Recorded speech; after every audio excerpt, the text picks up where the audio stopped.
All right, so we are going to finally move away from the Puritans after our trials. In first hour, Thomas Putnam was found guilty. Reverend Paris was found innocent. Mary Warren was found, was it guilty or innocent? No, it was guilty. Okay, found guilty, and then Reverend Danforth was somehow found innocent. Oh, smoke! Give him the smoke! No, it was a good case. All right. All right. So now that we've put the Puritans and their hanging of witches behind us, we are actually going to see our next movement in American history. So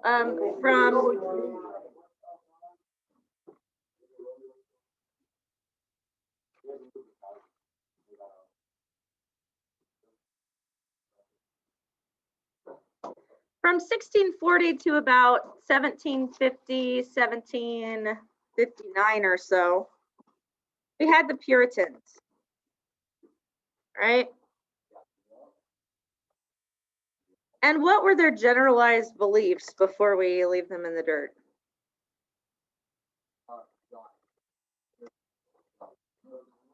People were born what?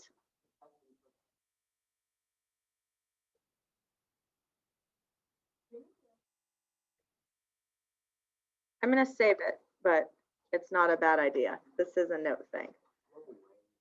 Okay, so they believe people were born with original sin, right? In general, they wrote diaries, sermons, journals, and histories, right? That's our literature from the time.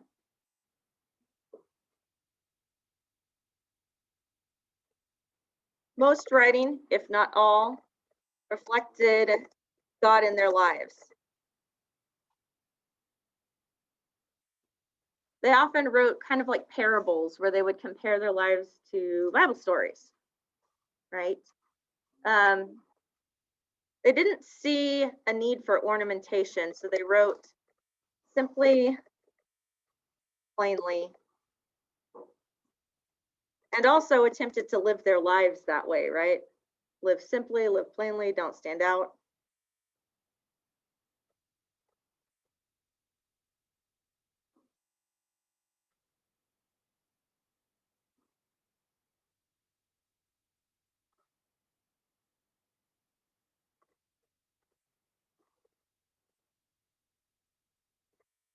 Their highest power was God. They saw God as the highest power, and God had an influence over everything. Their government, their literature, their everyday occurrences, right? So that's our Puritan era. The Puritans gave way to the Revolutionaries. About 1760, we start to hear rumblings in the colonies.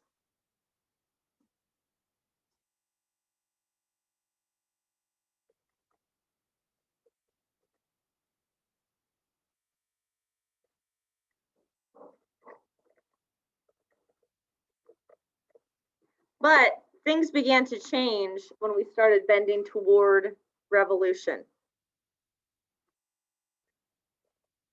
The revolutionaries believed that God was on their side against Britain.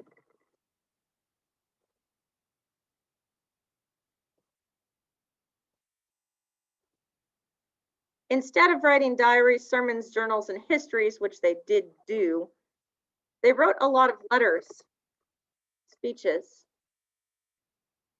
and documents.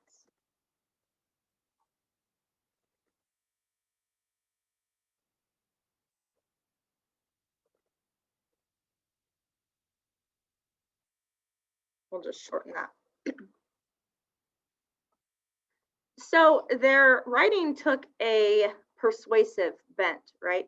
Instead of convincing people to look to their own sin and understand why things were happening, they saw themselves very differently, right? They saw themselves as God's champions, right?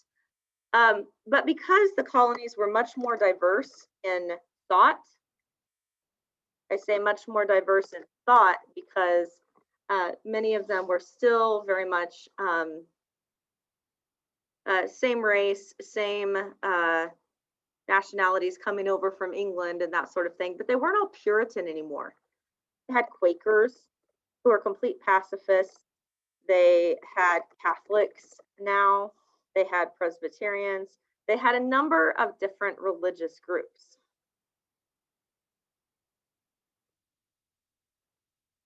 So the Puritans couldn't be convinced necessarily by other Puritan speakers anymore because they were surrounded by so many different thinking individuals, right?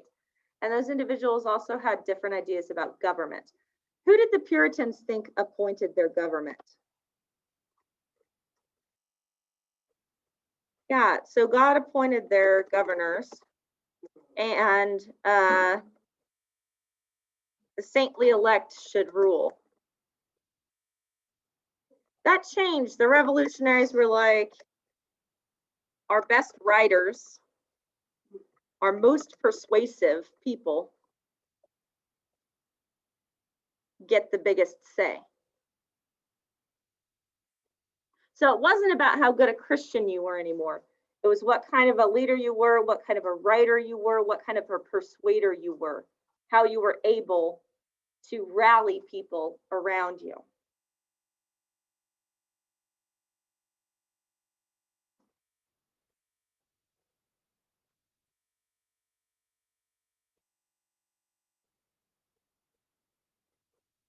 The highest power really became more liberty and freedom as opposed to simply God. They're like, this is what God wants for us, right? And a number of the founding fathers were deists, which means that they would have seen God as watching and observing what was going on, but that they as people had to take action, right? That they were the ones who would have to do something for themselves. The Puritans were content to sit and wait upon God's will. The revolutionaries believed that they themselves would have to enact it.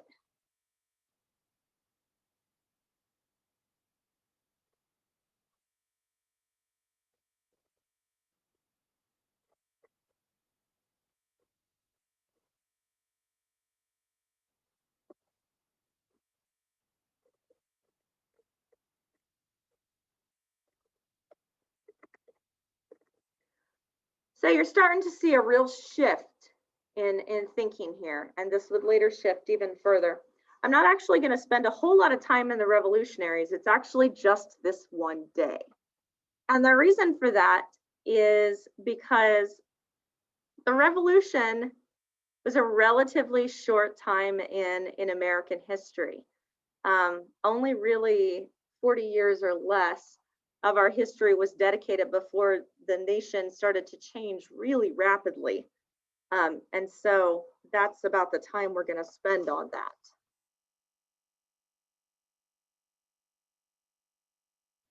So when we think of the founding documents and the kinds of literature that would have been written, we don't really think of them as literature. What are the main pieces of writing that you know about from this revolutionary period?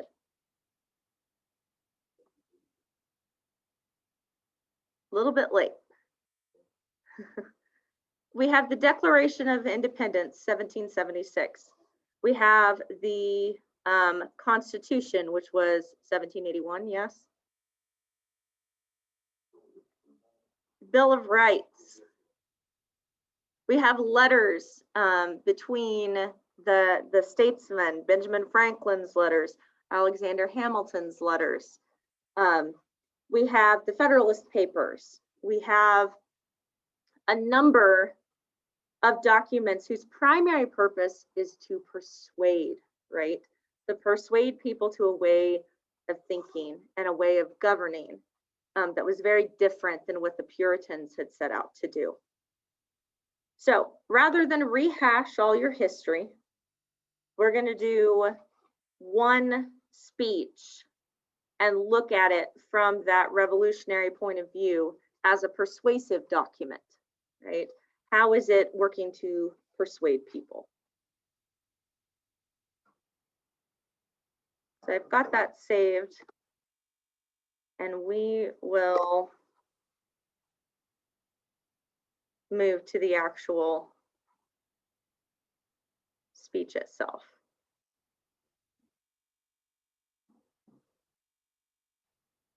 We're one day behind for those of you playing along at home. Don't they always say that in the game shows? For those of you playing at home, that's where we're at. All right. I'm going to go ahead and take the opportunity to read this, just because it's such a different piece of writing, and then we're going to start analyzing and looking through it. So this is a speech to the Virginia Convention. This was the speech that would lead to the creation of the Declaration of Independence. No man thinks more highly than I do of the patriotism as well as abilities of the very worthy gentlemen who have just addressed the House. But different men often see the same subject in different lights, and therefore I hope it will not be thought disrespectful to those gentlemen if, entertaining as I do opinions of a character very opposite to theirs, I should speak forth my sentiments freely and without reserve. This is no time for ceremony. The question before the House is one of awful moment to this country. For my part, I consider it as nothing less than a question of freedom or slavery. And in proportion to the magnitude of the subject ought to be the freedom of the debate. It is only in this way we can hope to arrive at truth and fulfill the great responsibility which we hold to God and our country. Should I keep back my opinions at such a time, through fear of giving offense, I should consider myself as guilty of treason towards my country, and an act of disloyalty toward the majesty of heaven, which I revere above all earthly kings. Mr. President, it is natural to man to indulge in the illusions of hope. We are apt to shut our eyes against a painful truth and listen to the song of that siren till she transforms us into beasts. Is this the part of wise men engaged in a great and arduous struggle for liberty? Are we disposed to be of the number of those who, having eyes, see not, and having ears, hear not, the things which so nearly concern their temporal salvation? For my part, whatever anguish of spirit it may cost, I am willing to know the whole truth, to know the worst, and to provide for it. I have but one lamp by which my feet are guided, and that is the lamp of experience. I know of no way of judging of the future but by the past. And judging by the past, I wish to know what there has been in the conduct of the British ministry for the last 10 years to justify those hopes with which gentlemen have been pleased to solace themselves in the House. Is it that insidious smile with which our petition has been lately received? Trust it not, sir. It will prove a snare to your feet. Suffer not yourselves to be betrayed with a kiss. Ask yourselves how this gracious reception of our petition comports with those warlike preparations which cover our waters and darken our land. Are fleets and armies necessary to a work of love and reconciliation? Have we shown ourselves so unwilling to be reconciled that force must be called back in to win our love? Let us not deceive ourselves, sir. These are the implements of war and subjugation, the last arguments to which kings resort. I ask, gentlemen, sir, what means this martial array if its purpose be not to force us to submission? Can gentlemen assign any other possible motive for it? Has Great Britain any enemy in this quarter of the world to call for all this accumulation of navies and armies? No, sir, she has none. They are meant for us. They can be meant for no other. They are sent over to bind and rivet upon us those chains which the British ministry has been so long forging. And what have we to oppose to them? Shall we try argument? Sir, we have been trying that for the last 10 years. Have we anything new to offer upon the subject? Nothing. We have held the subject up in every light of which it is capable, but it has been all in vain. Shall we resort to entreaty and humble supplication? What terms shall we find which have not already been exhausted? Let us not, I beseech you, sir, deceive ourselves. Sir, we have done everything that could be done to avert the storm which is now coming on. We have petitioned, we have remonstrated, we have supplicated, we have prostrated ourselves before the throne and have implored its interposition to arrest the tyrannical hands of the ministry and parliament. Our petitions have been slighted. Our remonstrances have produced additional violence and insult. Our supplications have been disregarded, and we have been spurned with contempt from the foot of the throne. In vain, after these things, may we indulge the fond hope of peace and reconciliation? There is no longer any room for hope. If we wish to be free, if we mean to preserve inviolate those inestimable privileges for which we have been so long contending, if we mean not basely to abandon the noble struggle in which we have been so long engaged, and which we have pledged ourselves never to abandon until the glorious object of our contest shall be obtained, we must fight. I repeat it, sir, we must fight. An appeal to arms and to the God of hosts is all that is left to us. They tell us, sir, that we are weak, unable to cope with so formidable an adversary. But when shall we be stronger? Will it be the next week or the next year? Will it be when we are totally disarmed and when a British guard shall be stationed in every house? Shall we gather strength by irresolution and inaction? Shall we acquire the means of effectual resistance by lying supinely on our backs and hugging the delusive phantom of hope until our enemies shall have bound us hand and foot? Sir, we are not weak if we make a proper use of those means which the God of nature hath placed in our power. The millions of people, armed in the holy cause of liberty, and in such a country as that which we possess, are invincible by any force which our enemy can send against us. Besides, sir, we shall not fight our battles alone. There is a just God who presides over the destinies of nations, and who will raise up friends to fight our battles for us. The battle, sir, is not to the strong alone. It is to the vigilant, the active, the brave. Besides, sir, we have no election. If we were base enough to desire it, it is now too late to retire from the contest. There is no retreat but in submission and slavery. Our chains are forged. Their clanking may be heard on the plains of Boston. The war is inevitable, and let it come. I repeat, sir, let it come. It is in vain, sir, to extenuate the matter. Gentlemen may cry, peace, peace, but there is no peace. The war is actually begun. The next gale that sweeps from the north will bring to our ears the clash of resounding arms.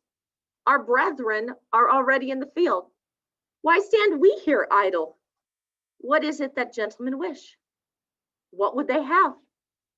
Is life so dear, or peace so sweet, as to be purchased at the price of chains and slavery? Forbid it, Almighty God. I know not what course others may take, but as for me, give me liberty or give me death. All right. It is good stuff.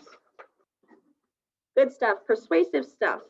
So we are going to move on to looking at the graphic organizer. Those at home, you can fill that out. And I'll have a place for you to put it in Schoology. But yeah, we're going to talk about as well how this document seems to relate to the Puritans and where it also departs from them.